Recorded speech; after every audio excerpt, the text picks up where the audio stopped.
ఇంకా తెలుగువారు ప్రపంచం మొత్తంలో పెద్దపీట వేసింది మన బ్రాండ్ సిబిఎన్. సిబిఎన్ అంటే డెవలప్మెంట్, సిబిఎన్ అంటే సంక్షేమం, సిబిఎన్ అంటే మనందరి ధైర్యం.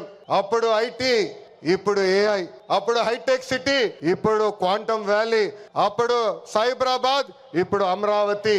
చాలని 200 రూపాయల పెన్షన్ ని 2000 రూపాయలు పెంచారు. ఇప్పుడు భారతదేశంలో ఏ రాష్ట్రం ఇవ్వని విధంగా 4000 రూపాయల పెన్షన్ మన చంద్రన్న అందిస్తున్నారు. అన్న క్యాంటీన్, డ్వాక్రా, దీపం, పేదల చిరునవ్వు మన నాయకుడు చంద్రబాబు నాయుడు గారు.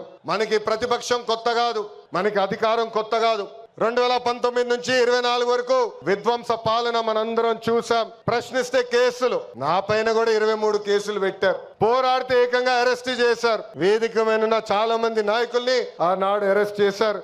ఎన్ని ఇబ్బందులున్నా, ఎన్ని కేసులు పెట్టినా మనం ఆనాడు ఒకే డైలాగ్ చెప్పాం. ఏంటది? ఆ డైలాగ్ ఏంటి? తగ్గేదే లేదు.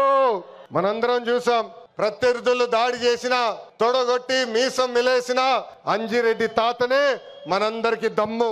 కత్తితో దాడి చేసి తల నుండి రక్తం కారుతున్నా ఏకంగా పోలింగ్ బూత్ లో కూర్చుని చివరి ఈవీఎం సీల్ పడే వరకు పోరాడిన మన అక్క మంజుల గారే మన ధైర్యం. కత్తి మెడపై పెట్టి వాళ్ళ నాయకుడికి ఒక్కసారి జై కొట్టమంటే జై చంద్రబాబు నాయుడు, జై తెలుగుదేశం అని ప్రాణాలు కోల్పోయిన తోట చంద్రయ్య మనందరికీ స్ఫూర్తి.